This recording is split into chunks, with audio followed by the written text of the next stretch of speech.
America ಕಣ್ಣಿಟ್ಟಿದ್ದು ಹಿಡಿತ ಸಾಧಿಸೋಕೆ ಪ್ರಯತ್ನ ಪಡಲಾಗ್ತಾ ಇದೆ. ಹೊರ್ಮುಜ್ ಜಲಸಂಧಿಯಲ್ಲಿ ಹಡಗುಗಳಿಗೆ ನಿರ್ಬಂಧದ ವಿಚಾರ. ನ್ಯಾಟೋ ಪಡೆಗೆ ಖಡಕ್ ಎಚ್ಚರಿಕೆ ನೀಡ್ತಾ ಇರೋದು ಡೊನಾಲ್ಡ್ ಟ್ರಂಪ್. ಯುದ್ಧ ನೌಕೆ ಕಳಿಸುವಂತೆ ಮಿತ್ರ ದೇಶಗಳ ಮೊರೆ ಹೋಗ್ತಾ ಇದ್ದಾರೆ ಟ್ರಂಪ್. ಹೊರ್ಮುಜ್ ಮೇಲಿನ ನಿಯಂತ್ರಣಕ್ಕೆ ಸಹಕಾರ ಕೋರ್ತಾ ಇರೋದು ಟ್ರಂಪ್. ಜಲಸಂಧಿಯಲ್ಲಿ ಹಡಗುಗಳ ಸಂಚಾರಕ್ಕೆ ಇರಾನ್ ನಿರ್ಬಂಧಿಸಿದೆ.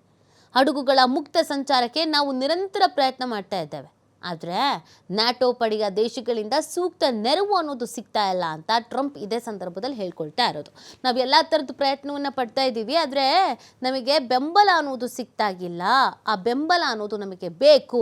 ನ್ಯಾಟೋ ಪಡೆ ನಮಗೆ ಬೆಂಬಲವನ್ನು ಕೊಡಬೇಕು ಅನ್ನೋದನ್ನು ಕೇಳ್ಕೊಳ್ಳಲಾಗ್ತಾಗಿದೆ. ಒಟ್ಟಿನಲ್ಲಿ ಹೊರ್ಮುಜ್ ಜಲಸಂಧಿಯ ಮೇಲೆ ಕಂಪ್ಲೀಟ್ ಆದಂಥ ಕಂಟ್ರೋಲನ್ನು ಇಟ್ಕೊಳ್ಬೇಕು, ಅದನ್ನು ತನ್ನ ತೆಕ್ಕೆಗೆ ತೆಗೆದುಕೊಳ್ಬೇಕು ಅಂತ ವಿಶ್ವದ ದೊಡ್ಡಣ್ಣ ಟ್ರಂಪ್ ಅಮೆರಿಕ ಪ್ರಯತ್ನವನ್ನು ಪಡ್ತಾ ಇರೋದು ಗೊತ್ತಾಗ್ತಾ ಇದೆ. ಹೊರ್ಮುಜ್ ಜಲಸಂಧಿಯ ಮೇಲೆ ಇದೀಗ ಟ್ರಂಪ್ ಕಣ್ಣಿಟ್ಟಿರೋದು. ಈ ಕಾರಣಕ್ಕಾಗಿ ತನ್ನ ಮಿತ್ರ ರಾಷ್ಟ್ರಗಳಿಗೆ ಕರೆಯನ್ನು ಕೊಡುವಂಥ ಕೆಲಸವನ್ನು ಮಾಡಲಾಗ್ತಾ ಇದೆ.